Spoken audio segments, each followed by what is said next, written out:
पूर्व मंत्री एवं भरतपुर विधायक डॉक्टर सुभाष गर्ग ने वित्त मंत्री दिया कुमारी के द्वारा पेश किए गए बजट पर प्रतिक्रिया देते हुए बजट की सराहना की। उन्होंने कहा कि भरतपुर विधानसभा क्षेत्र के लिए उन्होंने 1000 करोड़ रुपए से अधिक राशि के विकास कार्यों को बजट में शामिल किया गया है,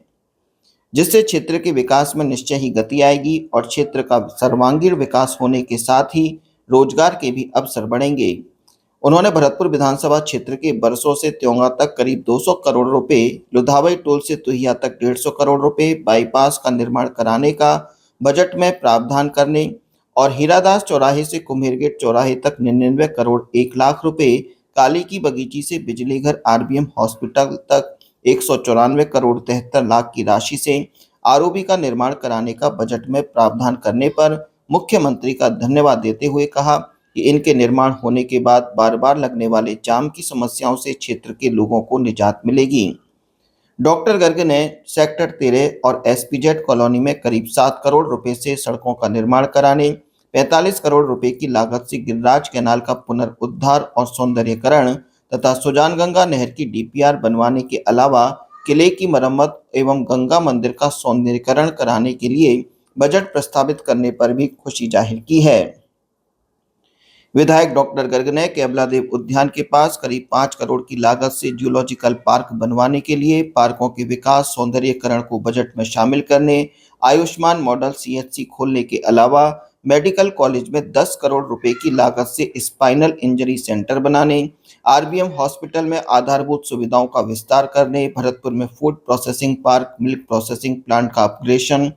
सुदृढ़ीकरण, तुहिया एवं बिलौठी में प्राथमिक स्वास्थ्य केंद्र खोलने, ईआरसीपी परियोजना के तहत चंबल बेसिन डूंगरी बांध से बंद बारेटा होते हुए सुजानगंगा नहर में लिंक करने, खेल अकादमी खोलने, कर्मशील भवन बनाने, संभाग स्तर पर बालिका सैनिक कॉलेज खोलने, स्पोर्ट्स कॉलेज खोलने को बजट में प्रस्तावित करने पर मुख्यमंत्री भजनलाल शर्मा एवं वित्त मंत्री दिया कुमारी का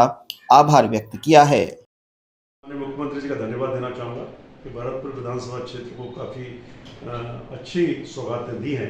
और उसमें लगभग 1000 करोड़ रुपए की तो डायरेक्ट जो है एक तरह से का बजट का प्रावधान किया है, जिसमें सड़कें, फ्लाईओवर्स हैं, बाईपास हैं, कॉलेजेस हैं, इस तरह की चीज़ें दी हैं। इसके अलावा मैंने जितना देखा सुना उस बजट को, मैं ये कह सकता हूँ काफ़ी संतुष्टि मुझे दिखाई दी है। पहली बार मुख्यमंत्री बने आदरणीय भजनलाल जी और उनका ये पहला बजट भरतपुर के लिए मैं उसमें ये कह सकता हूँ कि पूरी क्षेत्र की जनता की ओर से उनको धन्यवाद भी देना चाहता हूँ, बधाई भी देना चाहता हूँ। रही बात निश्चित रूप से ये मैं ज़रूर कहना चाहूँगा कि ये जो बजट भरतपुर के लिए जो ये प्रस्ताव जो पहले भी हमने भेज चुके थे और उनको स्वीकार किया गया, 2 बाईपास लुधावई से लेकर के बाया मुरवारा भांडौर कला होते हुए त्योंगा पर, एक बरसों से त्योंगा और एक तुहिया तक आएगा, दूसरा जो फ्लाईओवर काली बगीची से जो है बिजलीगढ़ चौराया और एक कुम्हेरगेट से हीरादास चौराया, ये फ्लाईओवर्स दिए। इसके अलावा एक स्पोर्ट्स कॉलेज की बात कही गई है। इसके अलावा एक स्पाइनल इंजरी सेंटर कहा गया है। इसके अलावा एसपीजेड एंड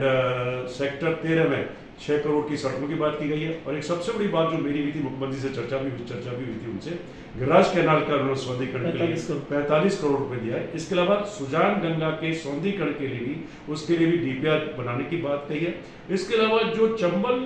पर आधारित जो पेयजल परियोजना थी, जो उसके टेंडर भी हो चुके 710 करोड़ रुपया उसका बजट में प्रोविजन कर दिया है, तो मैं उसके लिए भी धन्यवाद देना चाहूँगा कि भरतपुर क्षेत्र की, भरतपुर जिले की जो है पेयजल की समस्या का काफ़ी समाधान होगा। घनान में बायोलॉजिकल पार्क है, बहुत सारी चीज़ें हैं जिसमें कहा है। इसके अलावा एक जो उन्होंने इंजीनियरिंग कॉलेज का नाम चेंज करके स्टेट इंस्टीट्यूट ऑफ टेक्नोलॉजी की बात की है कि उसको तर्ज पर ये कंसेप्ट था पहले और उसकी घोषणा की गई, इसको स्टेट इंस्टीट्यूट आईआईटी पैटर्न पर डेवलप किया जाएगा, मैं कह सकता हूँ। इसके अलावा जो सबसे बड़ी इंपॉर्टेंट जो मैं कह सकता हूँ इस चीज़ को है कि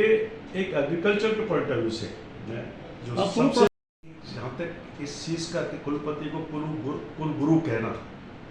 तो एक ये इन्होंने भारतीय सभ्यता संस्कृति के हिसाब से जो पहले जो कल्पना होती थी गुरुकुल की, उसके हिसाब से गुरु जो है मैं सोचता हूँ कुल गुरु की उपाधि की बात की गई है। लेकिन मैं समझता हूँ इसके उनका क्या मकसद क्या रहा है ये मैं नहीं कह सकता, उसके ऊपर कोई मेरी इसके ऊपर चर्चा नहीं, लेकिन फिर भी शायद उन्होंने कुछ सोच के किया होगा कुल गुरु। उसका कितना इम्पैक्ट आएगा। लेकिन कुलगुरु शब्द है, उस तरह के कुलपति कुलगुरु बने। कुलगुरु के लिए सबसे बड़ी शब्द है कि ये शब्द इतना इंपॉर्टेंट है कि वो कुलगुरु हो सकता है जिसको दुनिया से, दुनियादारी से कोई मोह नहीं, पैसे का लालच नहीं, ईमानदारी से शिष्यों के भविष्य के लिए काम करे, शिष्यों का चरित्र निर्माण का काम करे, शिष्यों के कैरियर निर्माण का काम करे, है। लेकिन आज आप जो जिस तरह के कुलपति आ रहे हैं, मैं बिल्कुल स्पष्ट करना चाहूंगा, मैं सोचता हूं में से बहुत सारे लोग कुलगुरु के लिए डिजर्व नहीं करते। तो मैं सोचता हूं सरकार इस चीज का ध्यान रखेगी कि कुलगुरु का जब अपॉइंटमेंट हो तो निश्चित रूप से कुलगुरु की जो क्वालिटीज होती थी उसके अनुरूप जो है वो आए। तो ये एग्रो यूनिट भी है, एग्रो प्रोसेसिंग यूनिट भी है। उस तरह से देखें तो भरतपुर के लिए मैं ये कह सकता हूँ निश्चित रूप से मुख्यमंत्री को धन्यवाद देना चाहूँगा। गवर्नेंस रिफॉर्म ट्रांसफर देता हूँ मैं आपको, हम एनडीए के सहयोगी हैं, हम विपक्ष में नहीं। हाँ जी, ठीक है, एनडीए का सहयोगी हूँ, उस रूप में देखता हूँ। दूसरी बात ये देखता हूँ कि मुख्यमंत्री जी भरतपुर जिले को रिप्रेजेंट करते हैं, यहाँ जन्म हुआ उनका,